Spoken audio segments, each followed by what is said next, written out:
The courtroom was tense, the air thick with anticipation.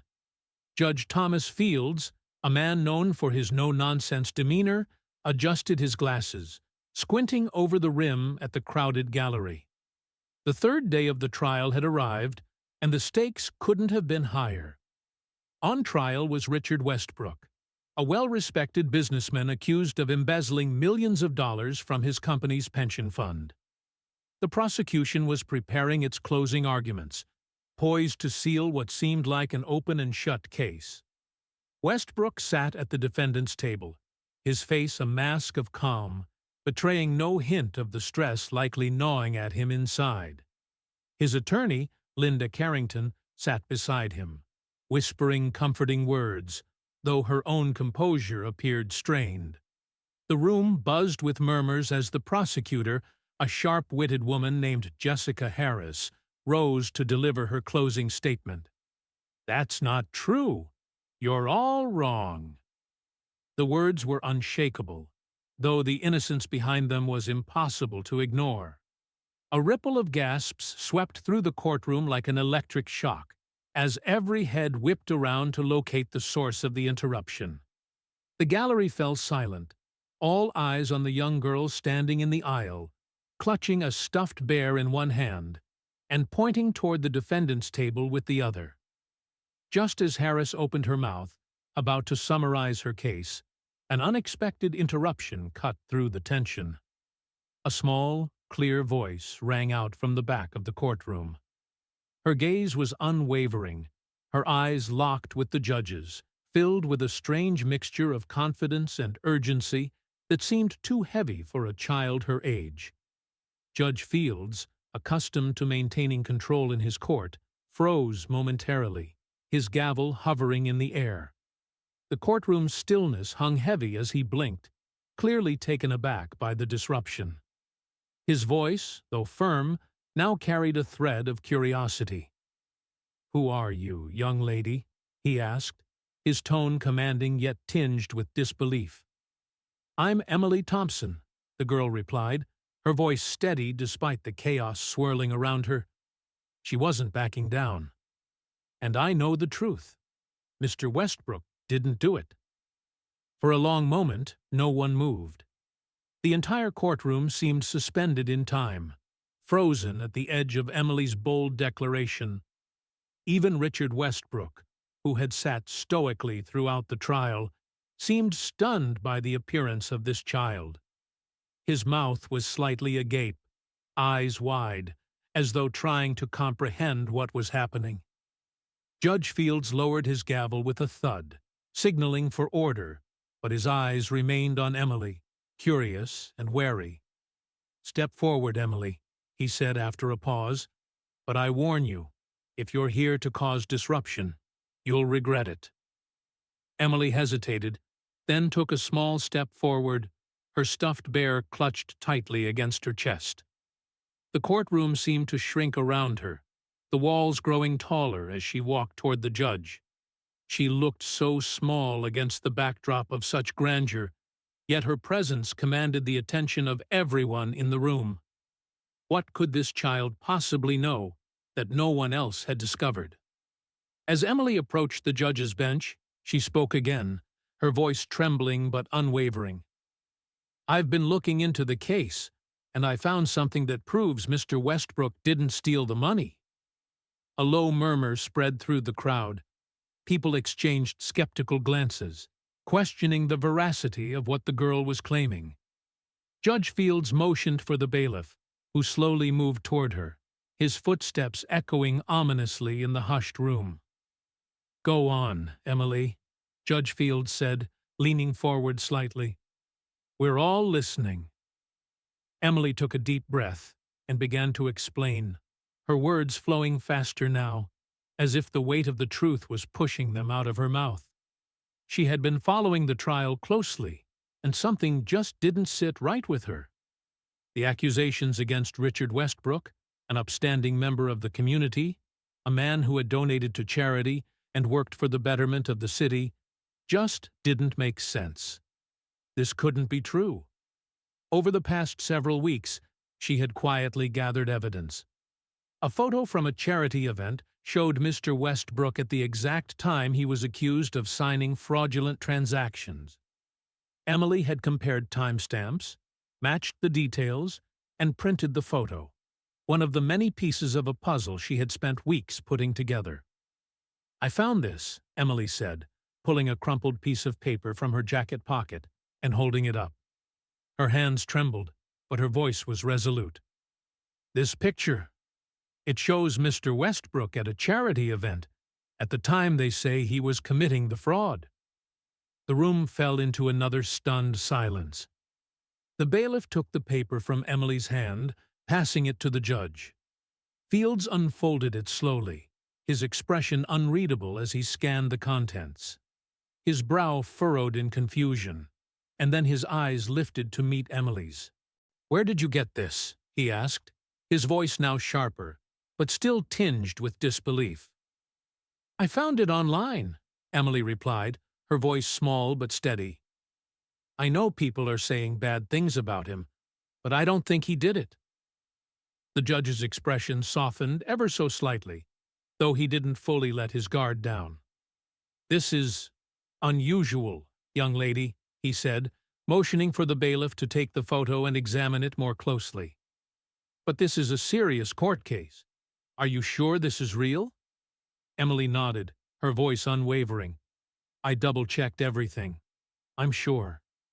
Judge Fields leaned back in his chair, deep in thought. The room remained silent, each person waiting for the next move. The tension was palpable. Emily's interruption had turned the trial upside down. No one had expected this. And yet, here she was, standing before the judge, convinced of the truth. Emily Thompson's life had always been ordinary, by all outward appearances anyway. She lived with her mother, Clara, in a small but cozy house on Oak Street, nestled on the outskirts of the city. They didn't have much, but they made do. Clara worked long hours at the local diner, doing everything she could to keep a roof over their heads. Emily, on the other hand, spent her free time with books, an avid reader with an insatiable curiosity. While other kids her age spent afternoons playing outside, Emily often found herself at the library, diving into one book after another, letting her imagination carry her into faraway worlds. Life hadn't been easy for them, but it was quiet, predictable, until the news broke. It was a Sunday afternoon, and Clara was flipping through the channels on the television, trying to find something to watch after another exhausting shift at the diner. Emily, curled up on the couch with her favorite stuffed bear, had been reading a novel about a detective. She paused when a breaking news segment caught her attention. The screen flashed with the face of Richard Westbrook, a name that was well known in their small town. The anchor's voice was filled with urgency as she announced the latest developments in the case. Richard Westbrook, the prominent businessman and philanthropist, has been accused of embezzling millions from his company's pension fund. The allegations are part of a widening investigation into the misuse of funds, which has left many employees without their rightful retirement savings. Emily sat up straighter, frowning. She recognized him instantly. Richard Westbrook was the man who had helped Mrs. Wilson with her roof last year. He had visited their home, shaking hands with Clara, and was nothing but kind. He didn't seem like the kind of person who would do something like this, but as the report continued, the evidence seemed overwhelming. "Mom," Emily said, breaking the silence that had settled between them. Clara didn't turn her head immediately, but offered a distracted, "Is it true? Did Mr. Westbrook really steal all that money?" Emily asked, her voice laced with disbelief. Clara paused the TV, glancing at her daughter with a frown. "It looks like it, sweetheart. But sometimes things aren't what they seem." Emily shook her head. "But he doesn't look like a bad guy. He helped Mrs. Wilson when her roof collapsed. He didn't charge her for the work. I just don't think he could do it." Clara sighed, turning off the TV. Sometimes people do things we don't expect. We can't always tell who they really are by looking at them. That night, as Clara headed to bed, Emily stayed awake, her mind racing. She couldn't shake the feeling that something wasn't right about the whole situation. Richard Westbrook had always been kind. Why would he suddenly steal from his employees? And why had no one mentioned how much good he had done in their town? It didn't add up. Determined to get to the bottom of it, Emily decided to take matters into her own hands. The next day, after school, she made a plan. She was going to find out the truth. Emily headed straight to the library. She knew they had newspapers from years past, and she had a hunch that she could find something there that might explain what was going on. She wasn't sure what she was looking for, but she had to start somewhere. Hours passed as she scoured old newspaper archives. Articles about Richard Westbrook's charitable work, his community projects, and his company's success filled the pages. There was even a story about him saving a local animal shelter from closure. But amidst all the positive press, there was something strange. There were only vague mentions of the company's financials. It was as if the details had always been kept in the background, never questioned. Then, in a small corner of a recent article, Emily found something that stopped her heart. A photo. Richard Westbrook was standing at a charity gala, smiling for the camera with several prominent business people. Emily zoomed in on the time and date on the photo. It was the same day that the fraudulent transactions were supposedly signed. Her pulse quickened. If he was at the gala, he couldn't have been at the office, signing anything. Could this be the break she needed? Without wasting another second, Emily printed out the photo and stuffed it into her backpack. She wasn't sure what to do with it yet, but she had a feeling that it was important. It was the first piece of real evidence she had found, and she wasn't going to ignore it. As she walked home, deep in thought, she stopped by the diner to see her mom. Clara was busy, as usual, serving a table of regulars. Emily sat quietly in the corner, watching her mother work. But her mind was elsewhere. She couldn't wait to go home, study the photo, and figure out what to do next. She didn't want to tell anyone just yet. Who would believe her? She was just a kid. A kid who had somehow managed to discover something no one else had. But she had to keep going. The truth was out there, and she was going to find it. Days passed, and Emily's quiet investigation continued. Each day, she dug deeper, collecting more pieces of evidence. A strange receipt here, a timestamp there. It felt like solving a mystery, one clue at a time. She even overheard a conversation at the diner between two men in suits. They were talking about Richard Westbrook, and from the way they spoke, it was clear they were planning something. But Emily didn't want to jump to conclusions. She had to be sure. She couldn't afford to make mistakes. The day of the trial finally arrived. Emily had planned to stay home. She had told her mom she would be doing homework, but deep down, she knew she had to be there. Something inside her told her that this was the moment to act. The truth needed to come out, and she had to make sure it did. Without telling Clara, Emily slipped out of the house, her stuffed bear tucked under one arm. It was a source of comfort in the midst of her anxiety, reminding her that she wasn't entirely alone in this. She snuck past the crowds outside the courthouse and made her way inside. Her heart raced as she found a seat toward the back, hoping she wouldn't be noticed. She couldn't explain why, but she knew she had to be there. She had to make sure that Richard Westbrook wasn't going down for something he didn't do. The atmosphere in the courtroom was thick with tension as Emily sat quietly at the back, clutching her stuffed bear. Her heart pounded in her chest as she looked around. The room was filled with lawyers, reporters, and spectators, all there to witness the trial of Richard Westbrook. Emily couldn't believe she was actually in the same room as the man whose fate she hoped to change. She had come prepared. The photo, the receipts, and all the little bits of evidence she had collected over the last few weeks were hidden safely in her backpack. But even more than that, Emily had come with a feeling, a strong sense that she was on the right path. She couldn't explain it, but she knew she had to be here. As the judge called the courtroom to order, Emily felt the weight of the moment settle over her. Judge Thomas Fields, the one who had allowed her to speak up yesterday, now looked over the crowd with a sharp gaze. His usual no-nonsense demeanor was apparent as he gave the prosecution and defense one final chance to make their case. Richard Westbrook sat at the defendant's table, his face impassive, his eyes focused ahead. He didn't look like a criminal, Emily thought. He looked like someone who had been caught in something far bigger than himself. She couldn't imagine how difficult it must be for him, sitting there, accused of something he hadn't done. He had to know the truth would come out. She just needed to help him. The prosecutor, Jessica Harris, was standing to address the court, her voice sharp and confident as she laid out the final arguments. "Ladies and gentlemen of the jury, we have shown you irrefutable evidence.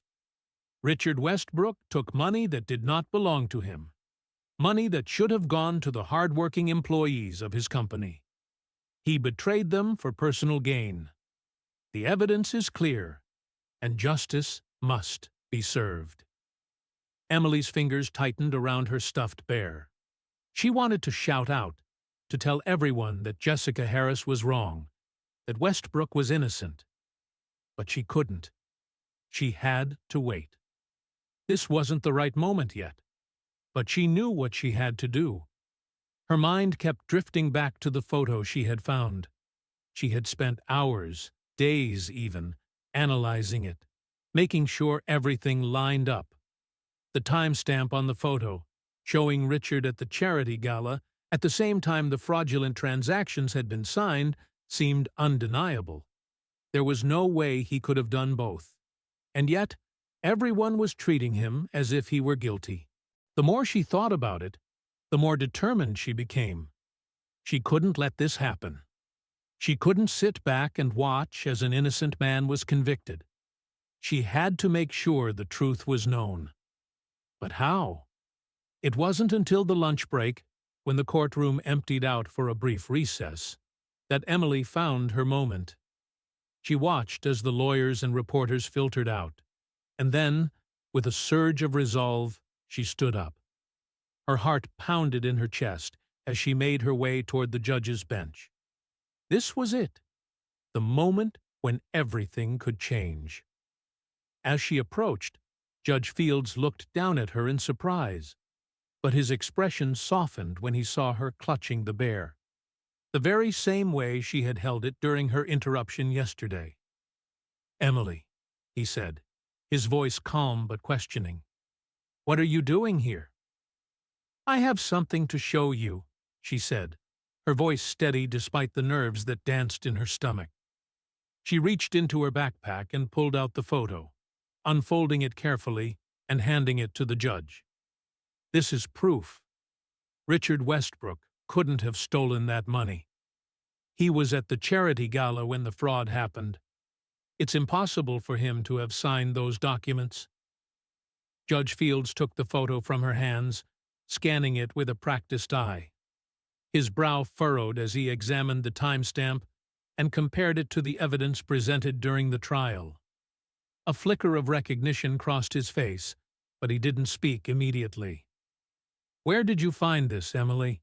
he asked, his voice softening, though still authoritative. "I found it online," she replied, her voice unwavering. "I wasn't sure at first, but I double-checked everything. The times match, the place matches. It's real. Please, you have to believe me." The judge was silent for a long moment, his eyes still locked on the photo. Emily's pulse raced in her ears as she waited, holding her breath. She couldn't let him dismiss this. She had to make him see it too. Finally, Judge Fields looked up from the photo, his eyes narrowing slightly as he studied her. "This is unusual," he said. "It's highly irregular for a child to be involved in such a case, Emily. But this—" He paused, looking at the photo again. "This warrants further investigation." Emily let out a breath she didn't realize she'd been holding. It wasn't a guarantee, but it was a start. The judge motioned to the bailiff. "Take this photo and make sure it's properly verified," he instructed. "And Emily?" He looked back at her, his expression now serious but not unkind. "You've done something very brave today. I'll make sure this is looked into." As Emily returned to her seat, her heart still racing, she couldn't help but feel a sense of accomplishment. She had taken a step toward the truth, and it was a big one. But it wasn't over yet. The next move would be even more important. She couldn't let her guard down, not with so many people trying to bury the truth. But for now, she had done what she could. She had spoken up. She had given them the proof. As the judge called the courtroom back to order, the tension in the air was palpable. The silence that followed Emily's bold statement felt almost suffocating, as if everyone was holding their breath, waiting to see what would happen next. Emily sat back down in her seat, her heart pounding in her chest, her hands still clutching her stuffed bear. It wasn't over yet. Far from it. Judge Thomas Fields adjusted his glasses, looking down at the photo Emily had handed him. He turned the image over in his hands, scrutinizing it as the court waited for his next words. Emily's heart skipped a beat as the judge finally spoke. "This photograph," he began slowly, his voice commanding, "will be reviewed. Bailiff, I need you to ensure it is properly authenticated. Make sure it's genuine before we proceed any further." The bailiff nodded and moved quickly to do as instructed, carrying the photo to the back of the courtroom, where an expert would verify the timestamp and any other relevant details. Emily exhaled a breath she hadn't realized she was holding. At least they were taking her seriously. That was a good sign, right? But then, the prosecutor, Jessica Harris, stood up sharply, her voice cutting through the silence like a blade. "Your Honor, this is highly irregular. A child making these claims, interrupting court proceedings, this is a mockery of justice. We have a serious case here, and this is nothing but a distraction."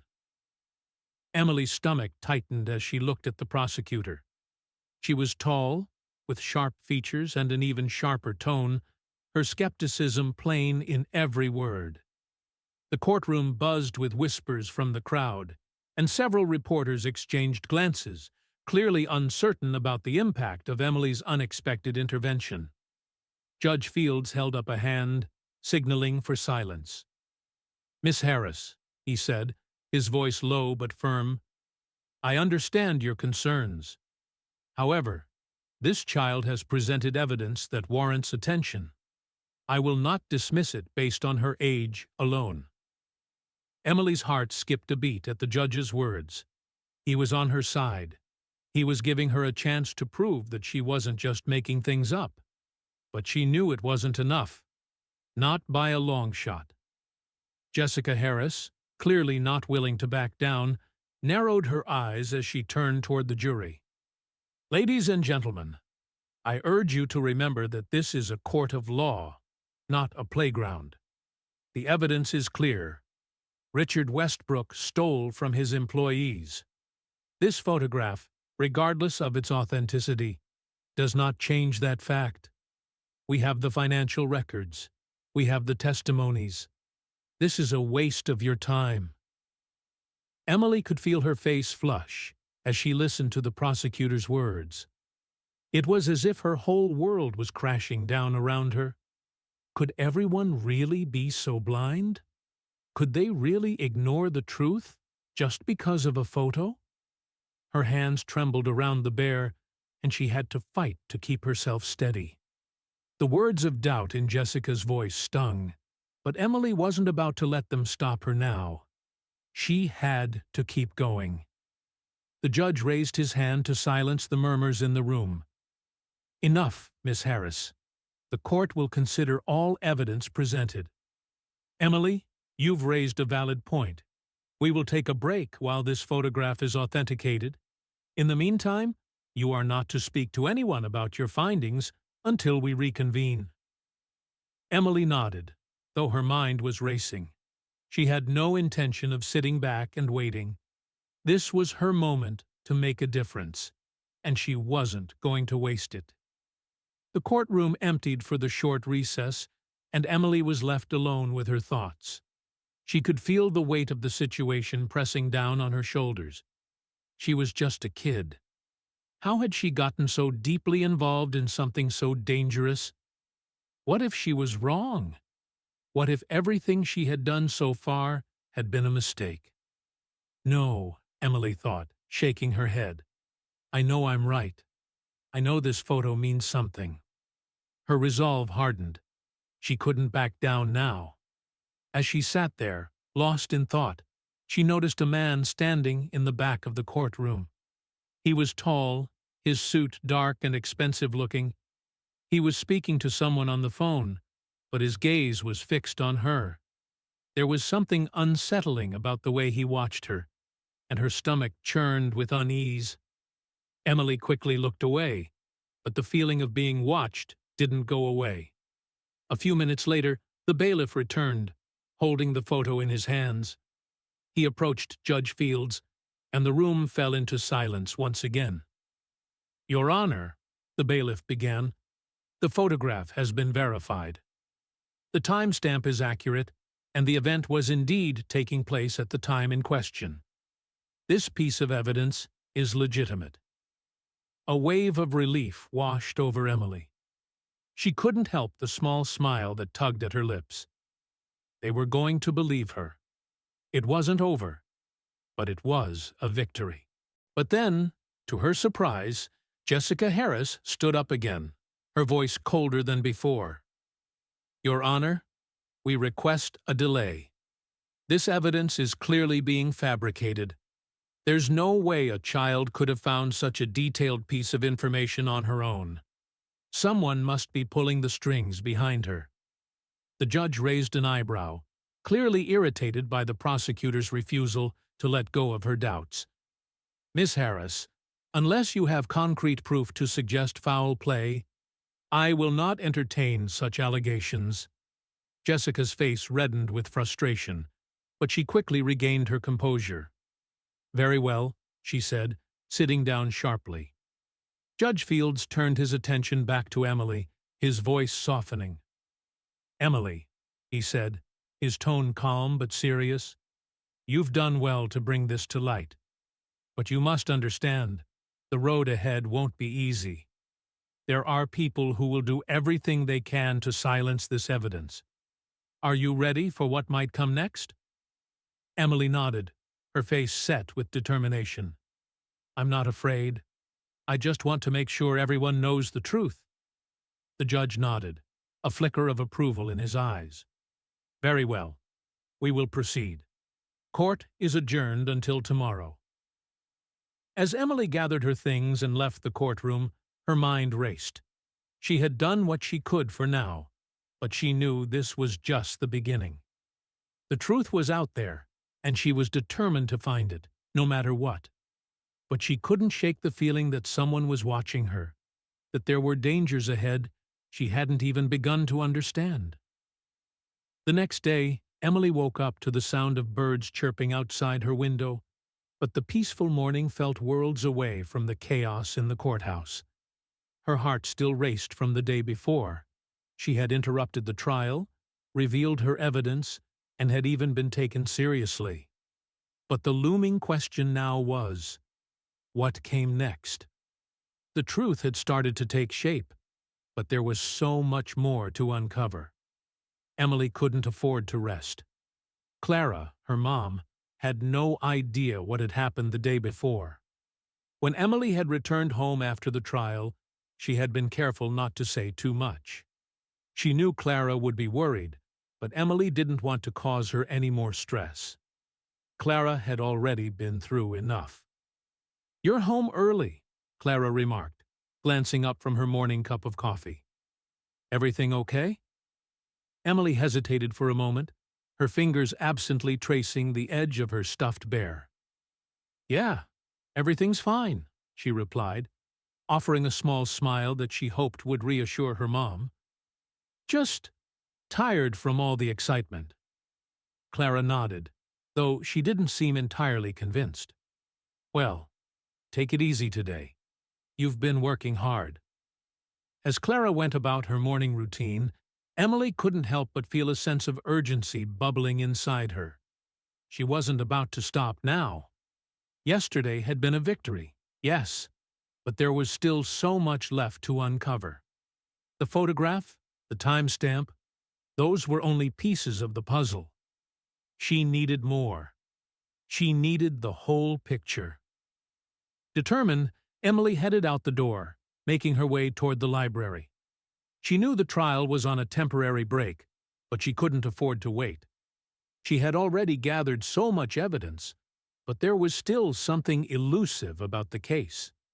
The financial documents, the suspicious transactions, they didn't all line up, and there was something else, something deeper, that Emily could feel, like an itch she couldn't scratch. The library was quiet when she arrived. It was one of those places that never seemed to change. Silent rows of bookshelves filled with stories and information from decades past. It was a safe haven for Emily, a place where she could think without distractions. Today, though, her mind was racing. She headed straight for the computer, typing "Richard Westbrook Financial Records" into the search bar. She had done this before, but today felt different. She was determined to find something that everyone else had missed. As she clicked through various articles and reports, one thing became clear. There were no detailed accounts of Westbrook's company's financials. Everything seemed curated, polished. There were no signs of the massive transactions that had been mentioned in the trial. But then, amidst the usual fluff pieces and corporate announcements, Emily found something strange. A series of blog posts from a local financial analyst. They seemed to be written by someone named Nathan Blackwell, a name Emily hadn't heard before. As she scrolled through the posts, her eyes widened. There were discussions about suspicious financial transfers, oddly timed investments, and potential conflicts of interest. Things that didn't match the clean, public image that Westbrook's company had built. Emily's heart raced. This was it. This was the lead she needed. The blog posts were dated just a few months before the allegations against Westbrook surfaced, and they mentioned the exact kind of fraudulent behavior that had been hinted at in the trial. It was circumstantial, sure, but it felt like a piece of the puzzle she had been searching for. But there was more. The blog posts also mentioned two men, two businessmen who had been associated with Westbrook's company, but who had recently disappeared from public view. Emily's mind raced. If these men were involved, they might know something crucial. She had to find out who they were, what they knew, and why they'd vanished. Before she could dive deeper into the search, Emily heard the sound of footsteps behind her. She turned quickly, startled to find a man standing a few feet away, staring at her. He was tall, with dark hair and sharp features, his suit expensive-looking and impeccably tailored.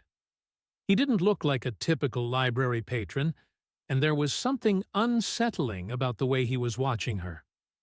She froze, wondering if he had been standing there for a while. But before she could say anything, he spoke in a low, even voice. "Are you looking for something specific, miss?" Emily's pulse quickened.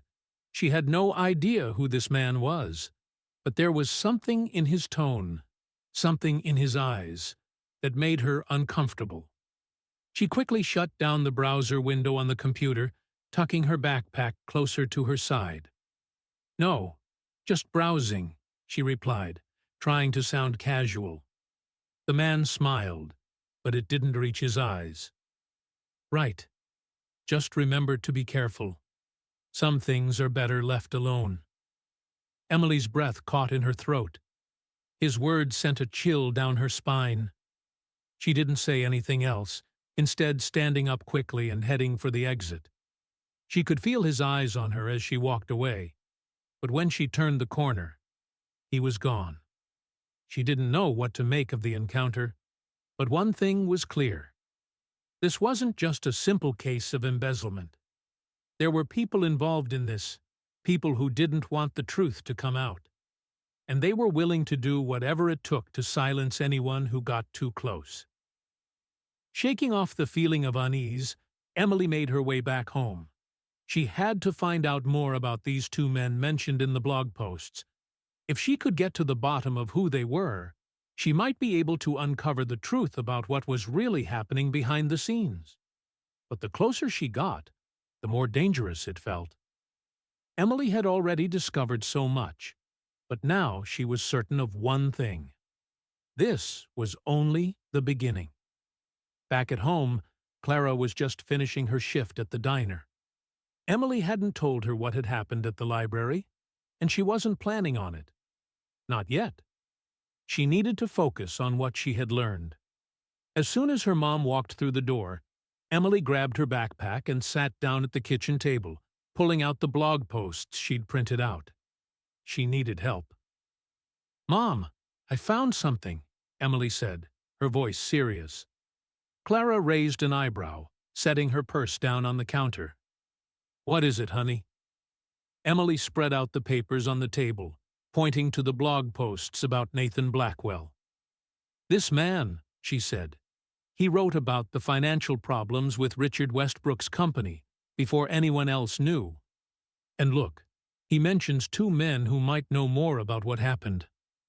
Clara looked down at the papers, her brow furrowed. "This could be something, Emily, but it's dangerous, don't you think?" Emily didn't flinch. "I have to know the truth, Mom. This isn't just about Mr. Westbrook. Something bigger is going on, and I can't stop now." The following morning, Emily's determination only grew stronger. She had found something important. She could feel it in her gut. And now, more than ever, she was resolute in uncovering the truth. The blog posts, the missing businessman, the strange encounter in the library, it all pointed towards something far larger than a simple case of embezzlement. And she wasn't going to stop until she figured out what that something was. Clara was busy at the diner again, and Emily decided to take advantage of the time to further investigate. She was no longer just reading through articles. She was now connecting dots, following a trail of clues that seemed to keep leading her deeper into a web of secrets. But as she sat at her desk, looking over the financial records and the blog posts she had printed out, she couldn't shake the feeling that someone was watching her. She kept glancing out the window, feeling a strange unease creeping over her. It was hard to focus, hard to think straight, with the nagging suspicion that she was being followed. And that wasn't all. There was another unsettling thought in her mind. What if they knew she was getting close to the truth? Emily shook her head, trying to dismiss the anxiety. But it wasn't easy. She had learned too much for this to be just a coincidence. Someone powerful, was trying to keep this all quiet. But she wasn't going to back down now. It wasn't until late in the afternoon that she realized how serious things were. Clara had just returned home from her shift when Emily heard the sharp knock on the door. Her heart skipped a beat. She wasn't expecting anyone, and her mother's uneasy expression mirrored Emily's growing anxiety. "Who is it?" Clara asked, her voice tight. Emily crept to the window and peeked through the blinds. A dark car was parked at the curb. Two men were standing by the door. One was tall, broad-shouldered, and looked like he meant business. The other, smaller but equally intimidating, was holding something under his coat. Emily's mind raced. This couldn't be a coincidence. She didn't recognize them, but she knew they weren't here to make small talk. She quickly turned to Clara, her voice barely a whisper. "Mom, we need to hide. Now." Clara's eyes widened. "What? Who are they?" "I don't know," Emily said, her heart pounding. "But I think they're looking for me." Clara didn't hesitate. She grabbed Emily's hand and pulled her toward the back door, urging her to stay low. "Get to the garage, quick," she whispered, her voice shaking.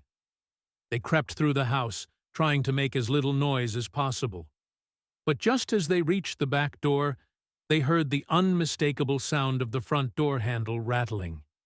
Someone was trying to get in. "Mom, they're here," Emily said in a whisper, panic rising in her throat. Clara's face was pale, but she didn't flinch. "Stay quiet. I'll try to keep them distracted. You get out the back. Go, now." Emily hesitated for only a second, but it was enough. She didn't want to leave her mom alone, but there was no time to argue. She darted through the door, her heart hammering in her chest as she bolted toward the garage. As she reached the door, she dared a glance over her shoulder. Clara was still in the hallway, standing between the men and the door, trying to block them from getting in. Emily's breath caught in her throat, but she didn't have time to think. She had to get to safety. In the garage, she quickly jumped into the back seat of their old battered car, fumbling for the keys. She was almost out of the driveway when the sound of footsteps and shouting reached her ears. The men had broken through the door. "Emily!" Clara's voice echoed from inside. "Go! Get out of here!" Without looking back, Emily slammed the car into reverse and sped down the driveway, her hands shaking on the steering wheel. She couldn't believe this was happening. She had to think fast. Clara would be fine, she told herself. She had to believe that. But the more she thought about it, the more terrified she became. If these men were here looking for her, what did that mean for her mom? What had they done to her? As Emily pulled onto the main road, she glanced nervously in the rearview mirror. No sign of the men yet. She kept her foot on the gas pedal, pushing the car faster as the minutes ticked by. But the feeling of dread didn't go away. There was no way she was going to sit by and let her mother face whatever these people had planned for her. Emily's thoughts raced. Where could she go? Who could help her now? Her mind flashed back to Mr. Bennett, the attorney who had been representing Richard Westbrook. He had always seemed kind and approachable. Maybe he could help. Maybe he knew how to deal with people like the ones who were after her. With a newfound sense of urgency, Emily drove toward his office. As she pulled into the parking lot, she saw a familiar black car parked in the back. A car she had seen several times before, one that had always seemed to follow her. The hairs on the back of her neck stood on end as she parked the car and approached the office. When she walked through the door, she found Mr. Bennett sitting behind his desk, talking to someone on the phone. His eyes flickered up as she entered, his expression immediately turning serious. "Emily," he said, standing up and walking toward her. "What are you doing here? You shouldn't be out in public like this. It's not safe." Emily shook her head, her eyes wide with fear. "They found us, Mr. Bennett. The men from the other day.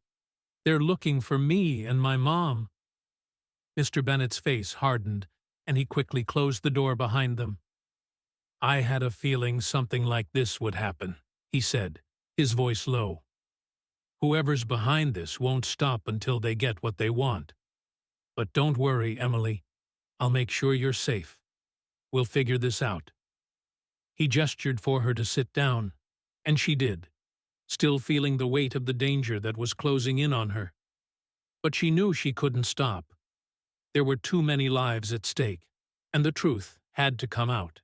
The safe house Mr. Bennett had arranged for Emily felt strangely secure, yet there was an undercurrent of tension that refused to dissipate.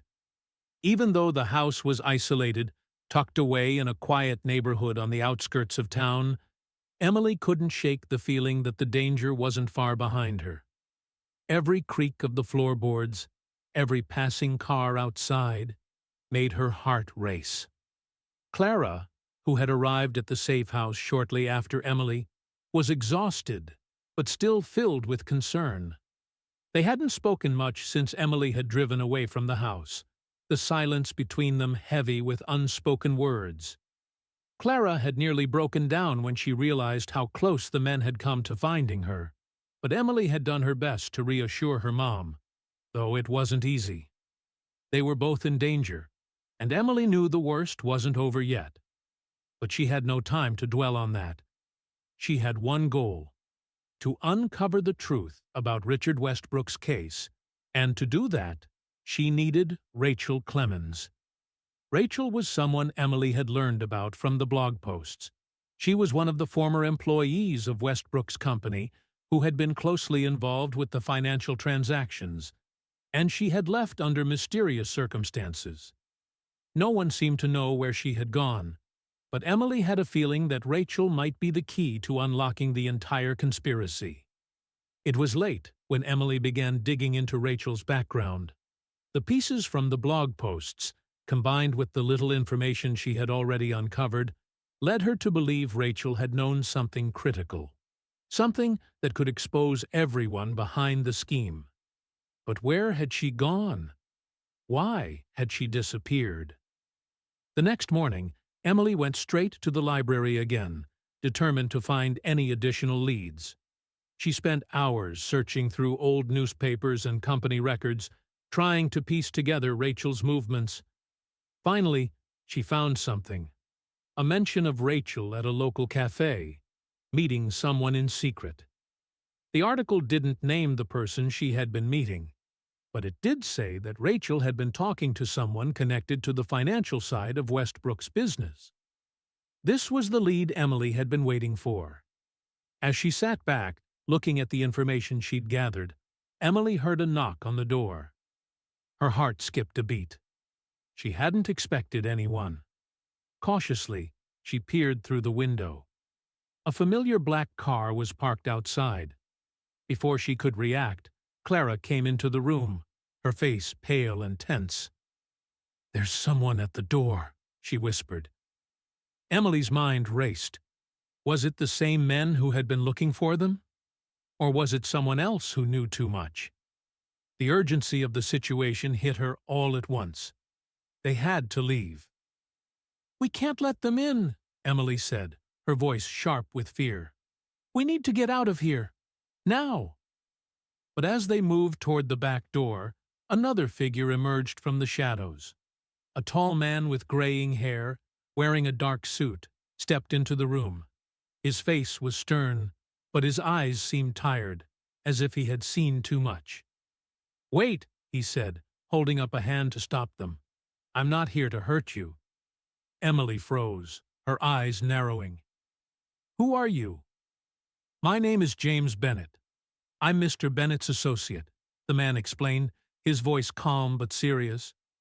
"We need to talk about Rachel Clemens." The mention of Rachel's name made Emily's stomach lurch.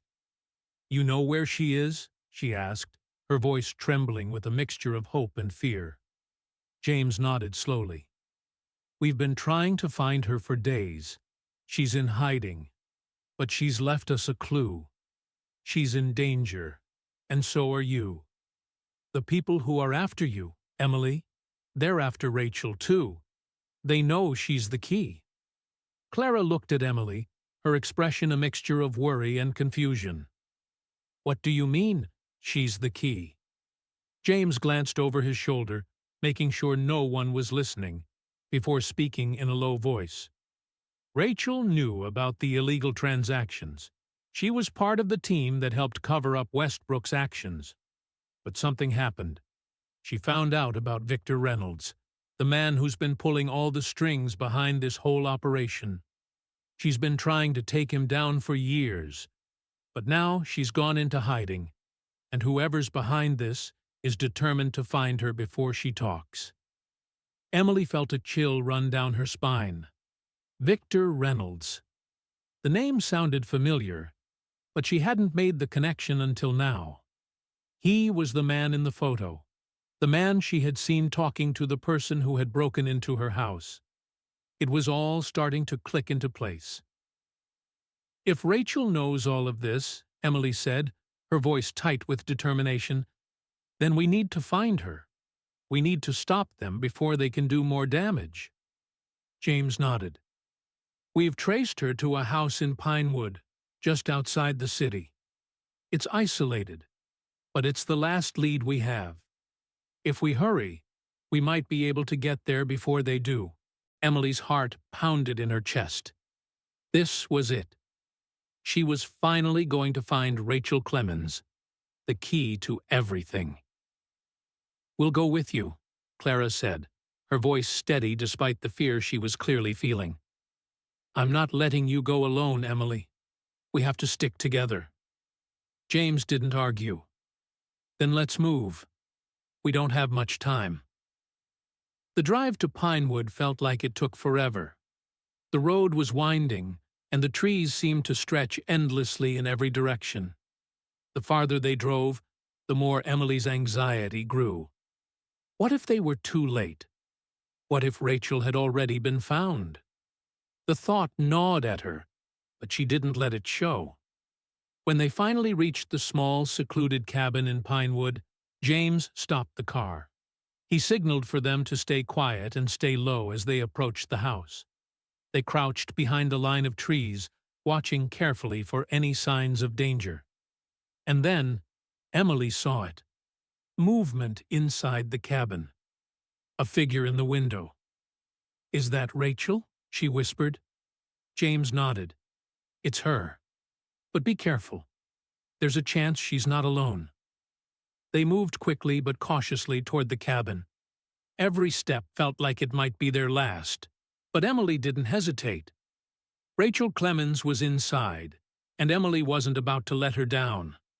The cabin in Pinewood loomed ahead, a dark silhouette against the fading evening sky. Emily's breath caught in her throat as she crouched low behind the dense thicket of trees, her eyes fixed on the window of the cabin. A faint shadow passed by the glass. Someone was definitely inside. James Bennett, his face set in grim determination, gestured for them to stay low. He moved quietly, his footsteps barely making a sound as he led the way. Emily followed closely behind, Clara just a few steps away, her eyes scanning the surroundings nervously. The tension in the air was thick, and every rustling leaf seemed to echo in Emily's ears. As they neared the cabin, Emily's thoughts raced. What would they find inside? Was Rachel truly there, waiting for them? Or had someone already gotten to her? The closer they got, the more her anxiety spiked. She had already seen the lengths people were willing to go to silence the truth. Would Rachel be safe in a place like this? James stopped just short of the cabin's porch, holding up his hand to signal everyone to stay still. He took a deep breath, his brow furrowed, and then moved forward cautiously. The old wooden door creaked slightly as he tried the handle, but it was locked. Emily's heart skipped a beat. They couldn't afford to make any noise. He glanced back at them. "We need to get inside quietly. We don't know who else might be here. It could be dangerous." Emily nodded. She understood all too well just how dangerous this situation had become. James quickly pulled out a small toolkit and got to work on the door lock, his hands moving swiftly and with purpose. The minutes felt like hours, but finally, with a soft click, the door creaked open. He motioned for Emily and Clara to follow, his eyes scanning the dark interior of the cabin. They stepped inside, careful to keep their footsteps as silent as possible. The dim light from the fireplace cast eerie shadows across the room, and the faint scent of old wood and dust filled the air. The room was sparsely furnished, just a small couch, a wooden table covered in papers, and a few chairs. The rest of the place looked abandoned, though it had clearly been lived in recently. "Rachel!" James called out softly, his voice echoing through the cabin. "Rachel Clemens? It's James Bennett. We're here to help." There was no response. The only sound was the crackling of the fire. Emily's heart raced. What if Rachel wasn't here? What if they were too late? But then a figure appeared from the shadows. A woman, her face gaunt and tired, stepped into the light. Emily's breath caught in her throat. It was Rachel.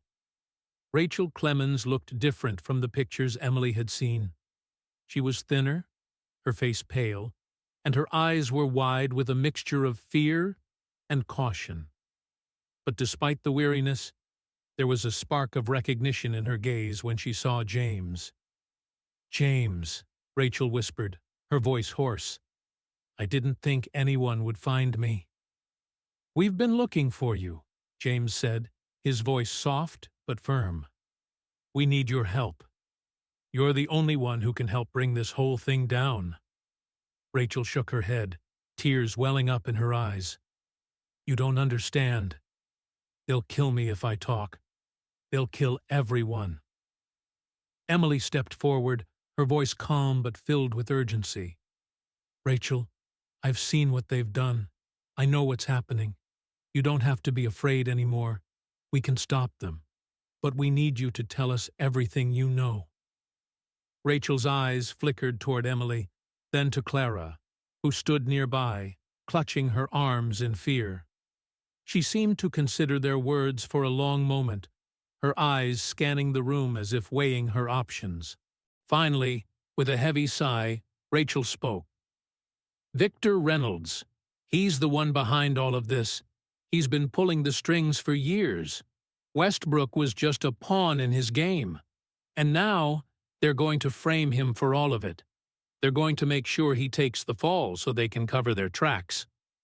Emily's heart raced as she processed what Rachel was saying. "Victor Reynolds? The same man I saw with the person who broke into our house?" she asked, her voice trembling. Rachel nodded grimly. "Yes. He's been laundering money through businesses all over the city, including Westbrook's company. But what they didn't count on was me. I found out, and I've been trying to expose him. But every time I get close, they shut me down." Emily felt a chill run down her spine. Victor Reynolds wasn't just a businessman. He was a criminal mastermind, and he had people everywhere. "What can we do?" Emily asked, her voice fierce. "How can we stop him?" Rachel turned away, her hands trembling as she picked up a notebook from the table. She handed it to Emily, her fingers brushing against hers briefly. "This is everything. It's all here. His transactions, the companies he's been using to hide his money, the people he's paid off. If you can get this to the authorities, it will take him down. But be careful. There are eyes everywhere. Reynolds won't let anyone get close." Emily's hands shook as she took the notebook. It was filled with pages of handwritten notes, account numbers, dates, and names. This was the smoking gun they needed. But Rachel was right. This was dangerous. "We need to get this to the right people," James said, looking over the notebook with a serious expression. "This is more than we can handle on our own. We need to go public, but we have to be smart about it." Suddenly, Emily heard a faint noise from outside. A car engine. Her heart leapt into her throat. The men who had been after her before could be close. They needed to move, and fast. "We don't have much time," Rachel said, her voice tight with panic. "They're coming for me, and they're coming for you, too. We need to get out of here." The urgency in her voice made Emily's heart pound faster. She glanced at Clara, who was still standing near the doorway, her expression full of concern. They had come this far, but now they were in more danger than ever. James led the way toward the back of the cabin, motioning for Emily and Clara to follow. "We'll go out through the woods. Stay low, stay quiet." As they crept out the back door, Emily couldn't shake the feeling that they were being watched. The forest stretched out before them like a maze, dark and endless. She could hear the distant hum of an engine approaching, but she didn't dare look back. There was no turning back now. The forest around them was dense, its thick canopy blocking most of the fading light. Every footstep felt like a drumbeat echoing through the silent woods, amplifying the tension in Emily's chest. She had the notebook now, the key to bringing down Victor Reynolds. But she couldn't shake the feeling that time was running out. Every passing moment felt more urgent than the last.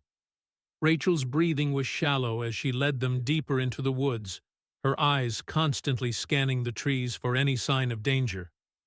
The distant sound of an engine grew louder, too close for comfort. It was only a matter of time before someone spotted them. "We need to move faster," James said quietly, glancing over his shoulder as they hurried through the underbrush. "They won't be far behind." Emily's heart was in her throat as she gripped the notebook tighter, the papers feeling more fragile than ever. What if they didn't make it out of here? What if the men hunting them found them first? She had to trust that this would work. They had to get the evidence to the right people.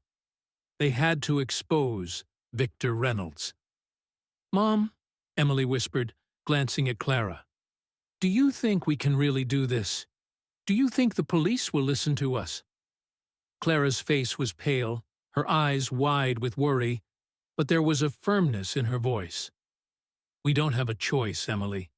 We have to make them listen. This isn't just about Westbrook anymore. It's bigger than that. It's about stopping people like Reynolds before they hurt anyone else." Emily nodded, determination settling in her gut. She knew her mom was right. This wasn't just about a businessman trying to clear his name anymore. This was about a criminal network that had been operating under everyone's noses for years. The distant sound of a car engine roared to life, cutting through the quiet of the forest. It was closer now. Too close. Rachel, ahead of them, stopped suddenly, her body tense. "They're here. They've found us." James's face hardened as he motioned for them to stay still. "We're not going to make it to the road in time. We need to get to the cabin in the clearing up ahead. We'll figure out what to do next from there." Emily felt her breath catch in her throat. A cabin? How had they not noticed it before? She didn't have time to think about it. She just followed James, her steps quickening as they cut across the uneven ground. As they neared the cabin, Emily's pulse quickened. She could hear footsteps, heavy, fast, approaching from behind. They were closing in.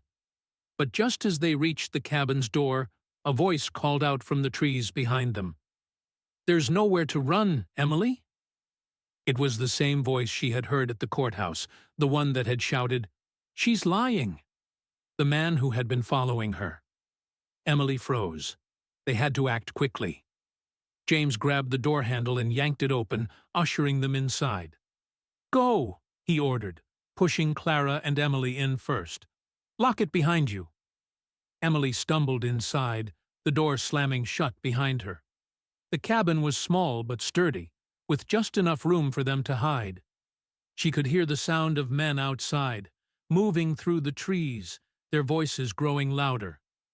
"They're getting closer," Clara whispered, her face pale with fear. "What are we going to do?" James didn't answer right away. He was looking around the cabin, his eyes scanning every corner. "We need to buy ourselves some time," he said after a moment. "We have to get that evidence out there before they can stop us." He reached into his coat pocket and pulled out a small encrypted phone. Emily recognized it as the kind of phone used for secure communications. He dialed quickly, his fingers moving with practiced precision. "We need a journalist," James said, his voice steady. "Someone who's completely out of Reynolds's reach." "James, they're coming," Rachel said, her voice shaking. "We don't have time." James's gaze flickered to her, then to Emily and Clara. "There's one person who might be able to help."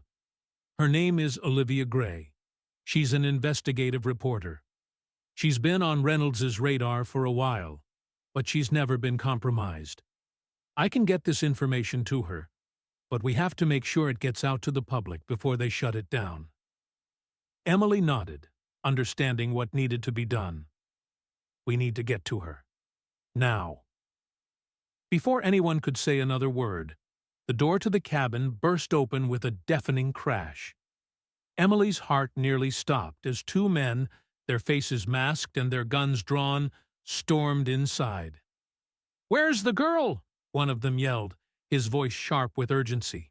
"Where is the notebook?"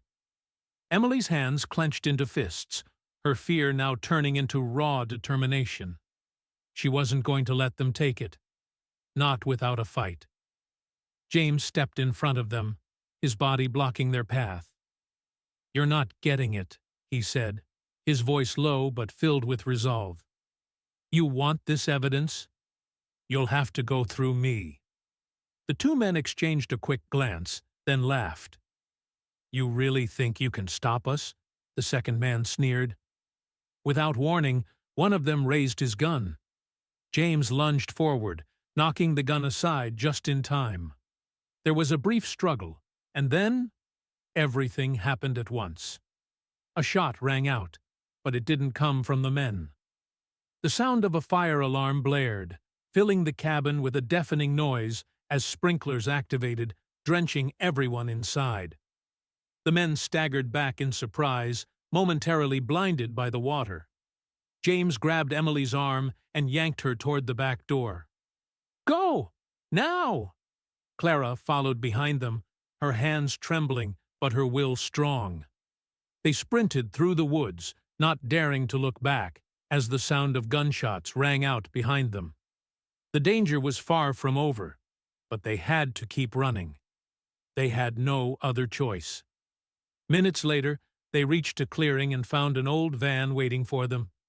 Olivia Gray was inside, her expression a mixture of concern and determination. Without a word, she opened the door and motioned for them to get in. "We'll get this to the right people," Olivia said as she started the engine. "But we need to move fast. Reynolds's men won't give up easily." As the van sped down the road, Emily couldn't help but feel a sense of relief. They were one step closer to exposing everything, to taking down Victor Reynolds. But she also knew it wasn't over. It was just beginning. The van bounced along the road, its tires kicking up gravel as Olivia Gray drove at breakneck speed. Emily sat in the back seat, her hands still gripping the notebook, which now felt like the most important thing in the world.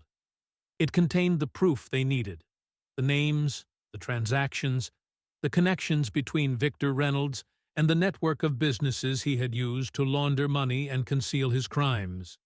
The evidence was irrefutable, but they had to get it out to the public before Reynolds's men could stop them. The landscape outside the van blurred as Olivia maneuvered through winding roads, heading toward a secure location. The adrenaline that had been coursing through Emily's veins was starting to subside, but it was replaced by an even deeper sense of urgency. They were so close now, closer than they had ever been to stopping Reynolds and bringing down his entire operation. But Emily knew the battle wasn't over.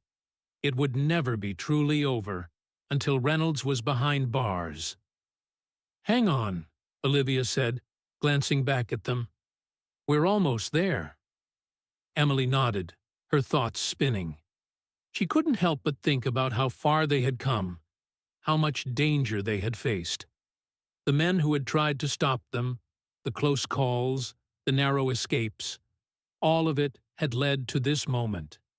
But the real fight was just beginning. Reynolds was powerful, and his reach extended far beyond anything they had initially realized. The van finally pulled up to an unassuming building hidden behind a row of trees. It was small, nondescript, and unmarked, but it was secure. As they got out of the van, Olivia led them inside. There, a small team of journalists and hackers were already waiting. ready to make sure the evidence was processed and broadcast to the world.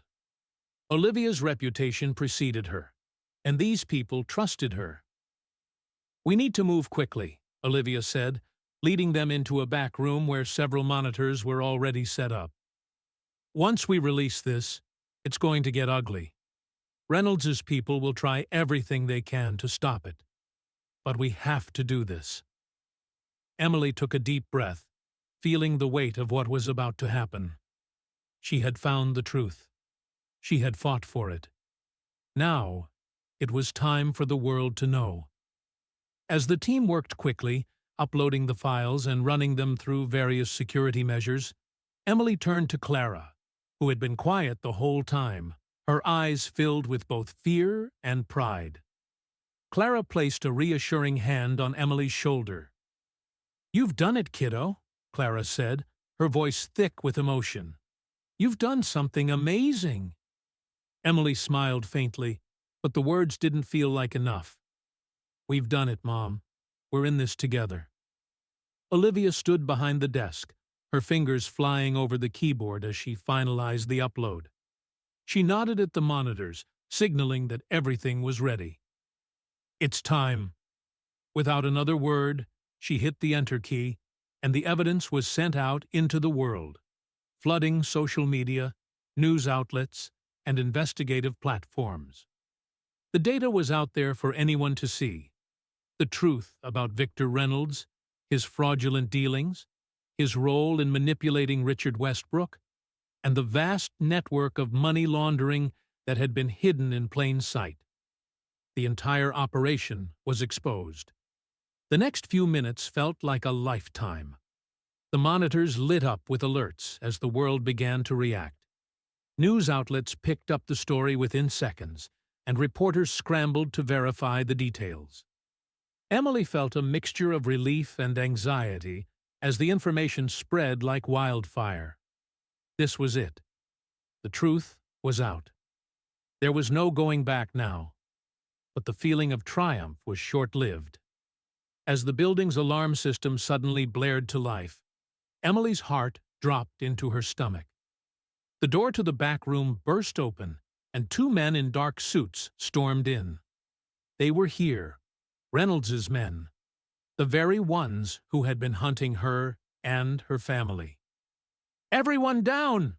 Olivia shouted, pulling Emily and Clara to the floor behind the desk. James and the others quickly ducked for cover, but the men weren't here to negotiate. They were here to stop them, to silence the truth. "Where is it?" one of the men barked, his gun raised. "Where is the evidence?" Olivia stood up slowly, her voice cold. "It's already out there. You can't stop it now." The man's eyes narrowed, and a look of frustration crossed his face. He turned to his companion, a silent command in his eyes. But before he could say another word, a loud crash came from the other side of the building. The police had arrived. With a shout of frustration, the men turned and bolted for the exit, disappearing into the chaos that was unfolding outside. Emily's chest tightened as she heard sirens blaring and the sounds of shouting coming from the street. "We're not out of the woods yet," James said, his voice tight with urgency. "But this is our chance. We need to get out of here now." Olivia nodded, her expression resolute. "They won't stop. But this is bigger than just one person. The police are already responding to the leak. We need to get you to safety." The police swarmed the building, surrounding it on all sides. Emily and her family were ushered out the back, where an unmarked car waited to take them to a safe house. As they piled into the car, the reality of the situation started to hit her. The world was about to change. Reynolds's empire was crumbling, and there was no stopping it now. But as the car sped off, Emily knew this was just the beginning. She had helped uncover a massive criminal operation, but there was still work to be done. The investigation had only just begun. They would need to stay vigilant to make sure the truth was fully revealed. As the city lights disappeared behind them, Emily looked out the window, a sense of finality settling over her. She had done it. She had exposed the truth, no matter the cost. And in that moment, she knew one thing for sure: justice was coming.